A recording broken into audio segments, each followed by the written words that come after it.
Alors bonjour à tous, je suis Olivier Monteux et aujourd'hui sur Web Entrepreneur Pro, j'ai le plaisir d'accueillir Johan Yangting qui est un entrepreneur, un web entrepreneur qui fait énormément de choses sur Internet, comme il va nous le faire découvrir dans son interview.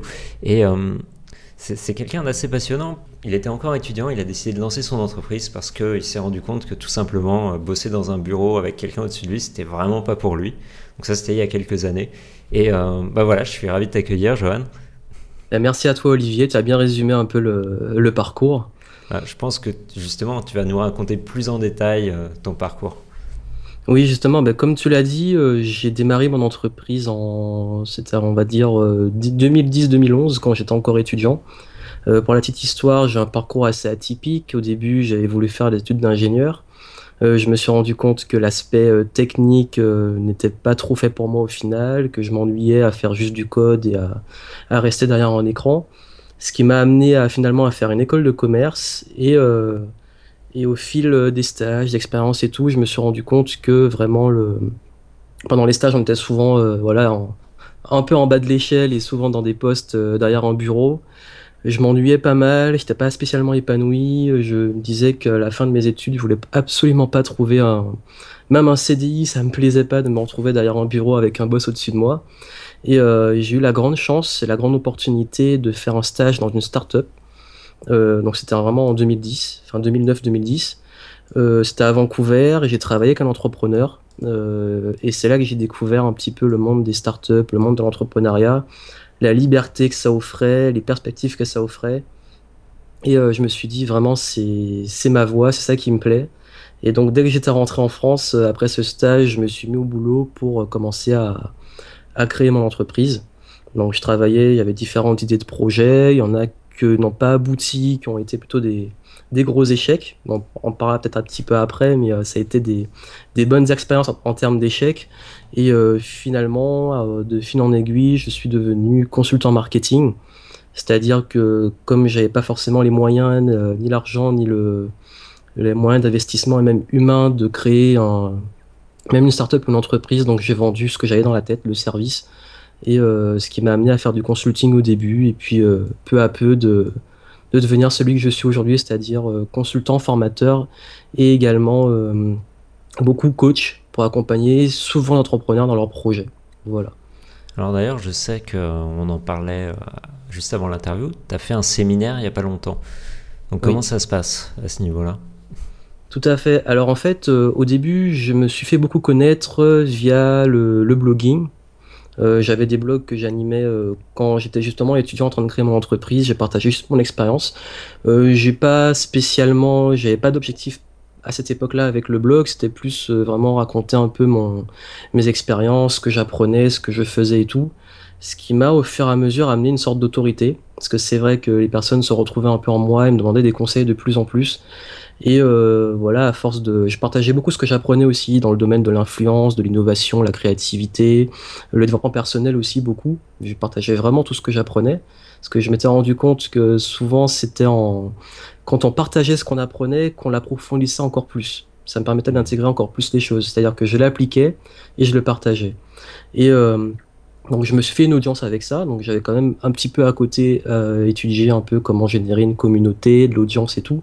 Donc j'ai capté beaucoup l'audience que j'avais sur mes sites et ce qui m'a amené peu à peu avec la demande à créer des programmes, des produits. Au début c'était des produits numériques, j'ai commencé avec les classiques e-books, ensuite j'ai fait des formations en ligne et très récemment je commence beaucoup le présentiel avec des séminaires, des ateliers que j'organise. Et dernièrement, j'ai organisé un séminaire, le séminaire Évolution Positive, sur une journée, avec à peu près une trentaine de personnes, où on a pendant une journée travaillé sur l'aspect développement personnel, donc motivation, productivité, créativité, beaucoup d'influence et communication. Et vers la fin, on a parlé beaucoup business, faire une entreprise autour de ses passions et comment un peu allier la passion et le travail. Donc voilà, donc comment ça se passe, c'est qu'au début j'avais une audience à qui j'ai vendu des produits. Certains du séminaire étaient membres de mon programme Révolution Positive, qui est un programme de 3 mois. Et donc il y avait le séminaire en plus de ce programme et d'autres qui se sont inscrits naturellement pour venir juste pour la journée. Donc voilà en gros comment ça s'est passé. Alors, tu as mentionné ton blog. Oui, Je crois que tu as plusieurs sites. Tu peux nous tout en à parler? fait. Alors, c'est vrai que je suis pas un exemple de, de grand focus. J'ai tendance à avoir tellement d'idées que j'applique beaucoup ce qu'on appelle la stratégie de l'échec, c'est que je lance plein de projets et puis je continue sur ce qui fonctionne, j'arrête ce qui fonctionne pas. Et on va dire que les principaux sites, sur ceux que j'ai lancés qui sont restés, il y a mon tout premier qui était jiangting.com, qui est devenu un peu mon hub, là où je présente tout ce que je fais. Donc, c'est-à-dire que c'est un site classique portail.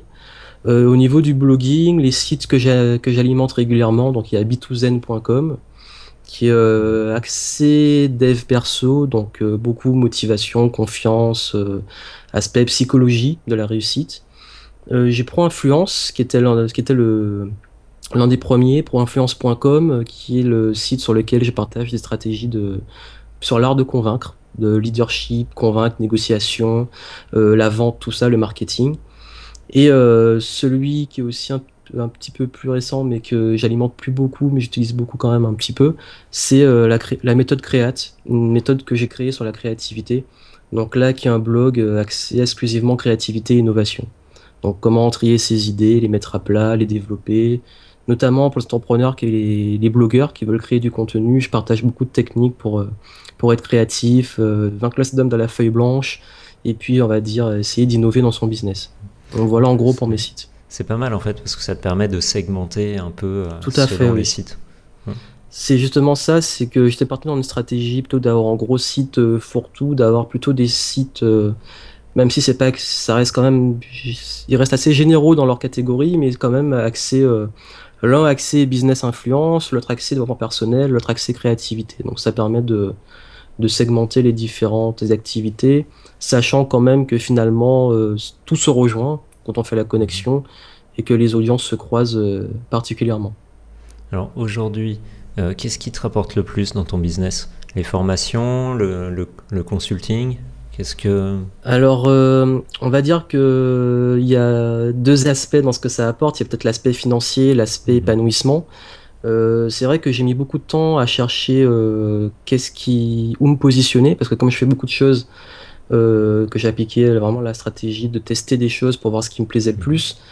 Je dirais que en termes d'épanouissement et même en termes financiers, j'ai trouvé que c'était quand même clairement l'influence et le marketing, c'est-à-dire l'aspect consulting, accompagner l'entrepreneur dans son projet, puisque ça me permet d'un côté d'avoir de super projets, de découvrir de super projets qui sont passionnants, donc d'avoir un petit peu cette curiosité de m'investir dans des projets qui me plaisent, et aussi dans le contact humain, parce que c'est là que je fais beaucoup plus de contact avec les personnes, notamment pendant les séminaires.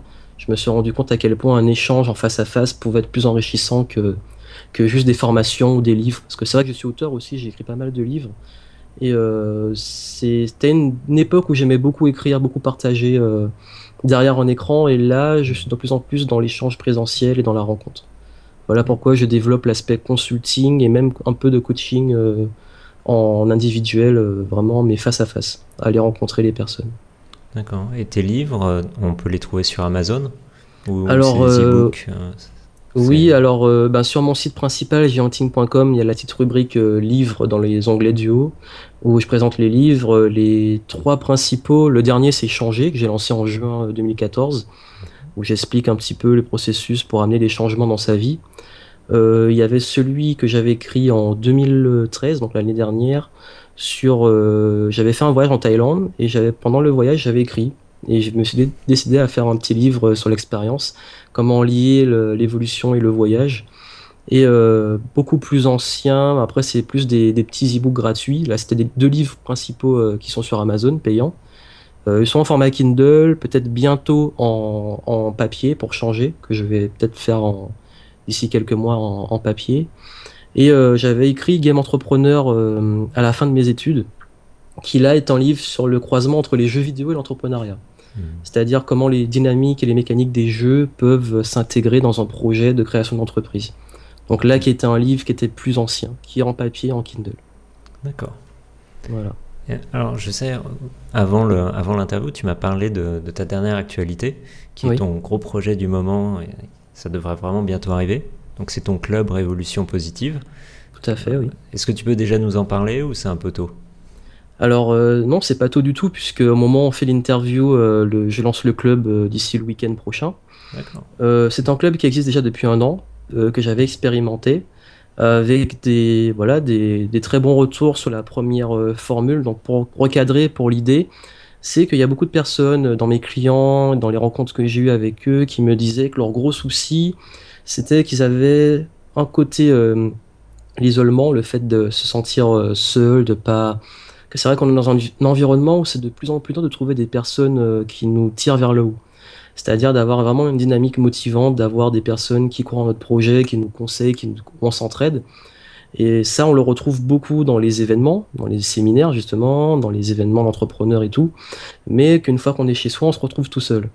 Et je me suis dit que ce serait intéressant de mettre une plateforme où je puisse connecter les personnes. Et c'est exactement le but du club, c'est en plus d'avoir des ressources régulièrement.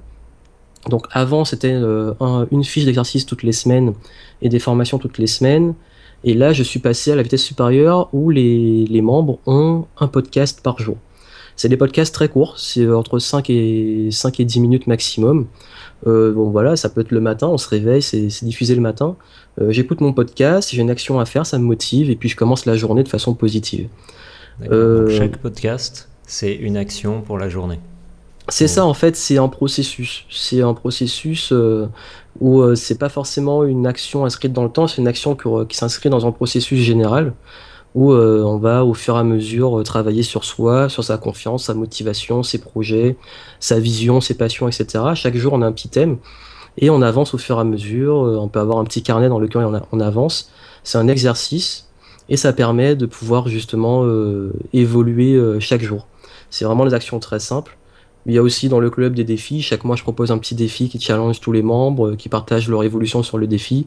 Et surtout, chaque mois, des conférences en ligne, privées, où on se voit tous en webcam et puis on échange sur l'avancement de nos projets, comme une sorte de mastermind, où chacun s'entraide, entraide les autres, donne son avis, et puis donne ses objectifs, comment il a avancé, et qu'est-ce qu'il doit faire pour la suite. Donc c'est un peu l'idée. D'accord, ça a l'air passionnant. Tu nous redonnes l'adresse du club Oui, pour les gens que ça peut intéresser. voilà, c'est révolutionpositive.com, révolution-positive.com. D'accord. C'est ça. Alors maintenant, je vais te poser un peu les petites questions habituelles de mes interviews. Oui. Est-ce que tu aurais une ressource à nous conseiller? Une ressource web ou quelque chose que tu utilises au quotidien? Alors, comme ressource, tu veux dire l'application par exemple, Par exemple, un outil que j'utilise, oui. Le principal, celui que je recommande beaucoup, je m'en passe plus, c'est Evernote.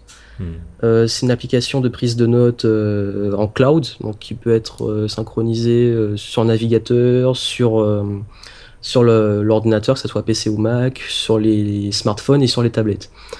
Pourquoi Evernote? Parce que je suis un grand fan du dématérialisé. C'est vrai que comme je me déplace beaucoup, je voyage beaucoup, j'ai eu aussi ma période digital nomade où je partais avec mon ordinateur pour travailler et tout. Et c'est vrai que c'est l'outil que j'utilisais le plus, que ce soit pour mettre mes idées, mettre mes articles. Il peut permettre de capturer aussi des pages web. Donc on capture la page, il y a un plugin qui s'appelle Web Clipper qui va avec Evernote, qui permet voilà, de prendre une page web, de la mettre en note dessus.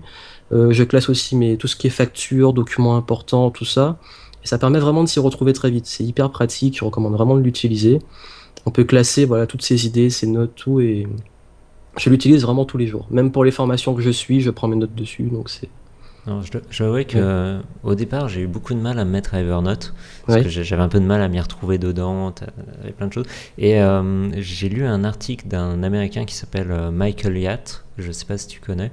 Non, je connais pas. Et en fait, il expliquait comment, ce sera facile de rechercher sur Google, il explique comment utiliser Evernote, enfin son système de classement.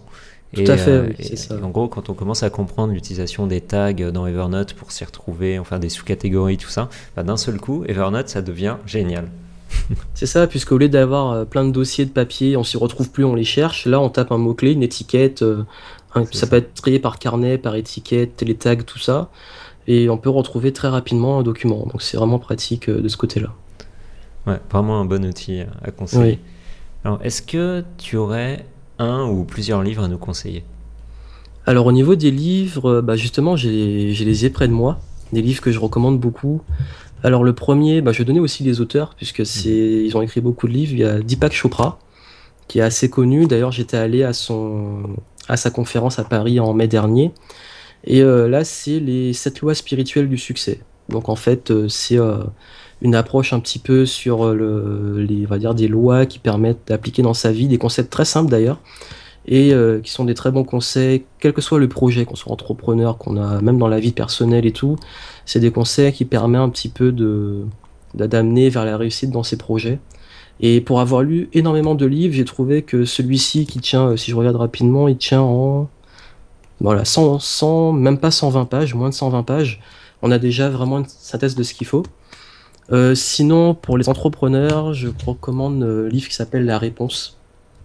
C'est un livre très dur et très rare à trouver. C'est de John Assaraf, qui est assez connu dans le domaine de l'entrepreneuriat. Et donc ce livre, en fait, c'est un livre qui mélange un petit peu l'aspect développement personnel et aussi très business. Il donne vraiment des concepts pour quand on veut créer son entreprise, comment définir voilà, tout ce qui est l'aspect marketing, être unique dans son domaine et tout. Il fait ouais, à peu près 300 pages, mais c'est vraiment ma bible. C'est un livre que je relis souvent et qui est excellent pour l'entrepreneuriat. Donc vraiment, je recommande aussi celui-là. Sinon, là, je l'ai pas. Il y a Le succès selon Jack de Jack Canfield.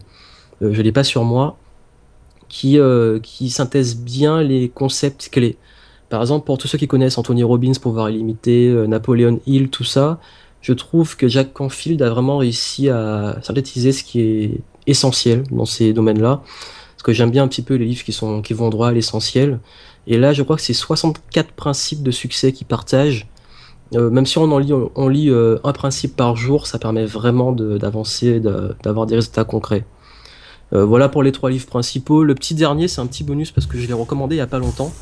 C'est Business Model, la nouvelle génération. C'est Business Model Generator. On m'avait offert à l'époque en anglais quand j'étais justement pendant mon stage en start-up. Là, je l'ai repris en français parce que le livre anglophone, je l'ai perdu, hélas. Et vraiment, c'est un bon outil pour ceux qui veulent créer un business, une start-up et tout, avec le fameux business model Canvas, si vous cherchez, qui permet de se poser les bonnes questions sur son business, définir sa valeur sur le marché et tout. C'est un must-read. Et je dirais que c'est même pour moi qui fais une école de commerce, je dirais que avec ça, vous économisez 3 ans d'études. Bon, c'est beaucoup dit, mais c'est vrai que de tout ce que j'ai vu en école de commerce, si on pouvait le résumer, ça pourrait résumer dans ça, dans l'aspect pratique. Quand on lance vraiment son projet, on se rend compte que c'est ce qui compte. Donc voilà vraiment pour les livres que je conseille. Très bon choix. Est-ce que du coup, maintenant, est-ce que tu as trois sites français ou américains à nous conseiller? Oui, alors en francophonie, c'est vrai que je suis pas beaucoup de personnes. Je vais te donner des Américains. Le premier, c'est Pat Flynn, que j'aime beaucoup, c'est Smart Passive Income. Il a un show qui s'appelle Ask Pat, c'est un podcast où tous les jours il répond à une question. Je recommande de le suivre, c'est vraiment cool. Et c'est un gars que j'aime bien parce qu'il est super simple et donne vraiment des conseils pertinents. Il fait souvent des interviews de personnalités qui apportent beaucoup. Donc voilà, c'est Pat Flynn, vous cherchez Pat Flynn, vous trouvez les ressources. Il y a aussi Chris, je sais plus comment, c'est de The Art of Non-Conformity. Oui. C'est Chris Guilbeault. Ouais, Guilbeault, c'est ça, ouais. Il a un nom francophone.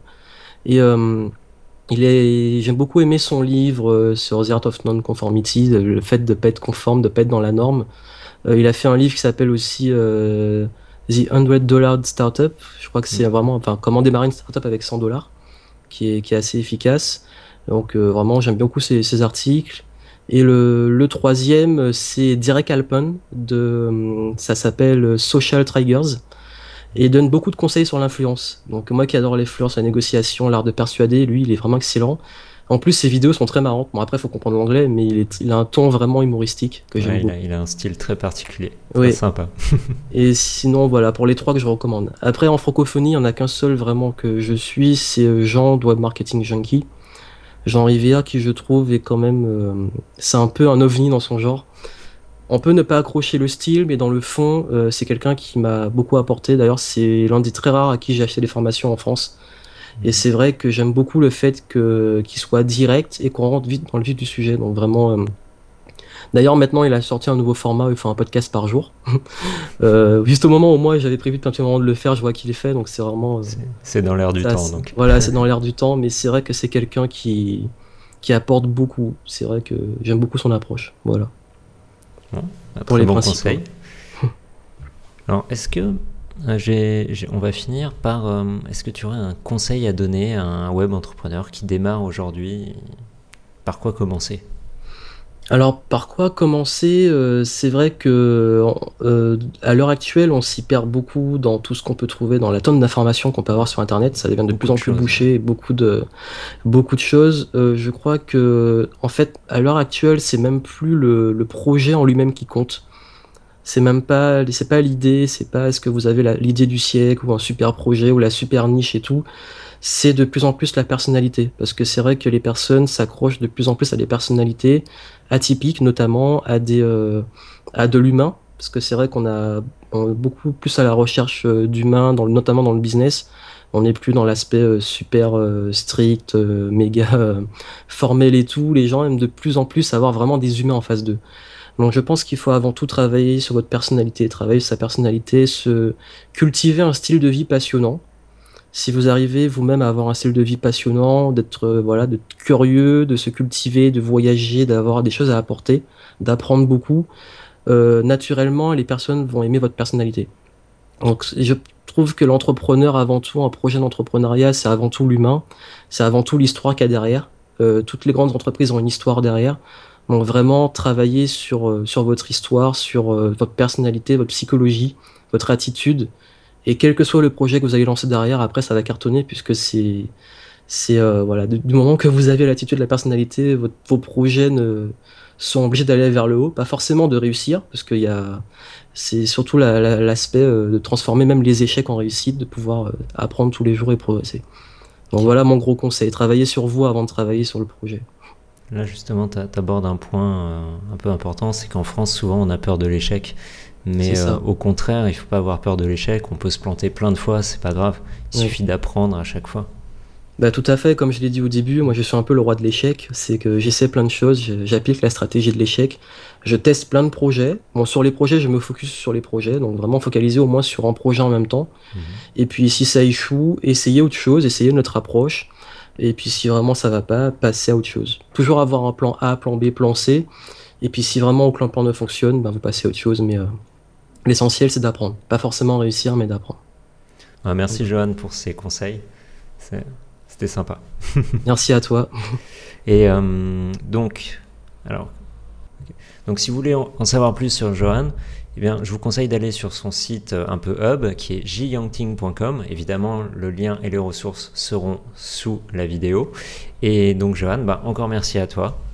Merci à toi Olivier, et puis bonne continuation à toi et à tous. Merci. Ciao. Ciao.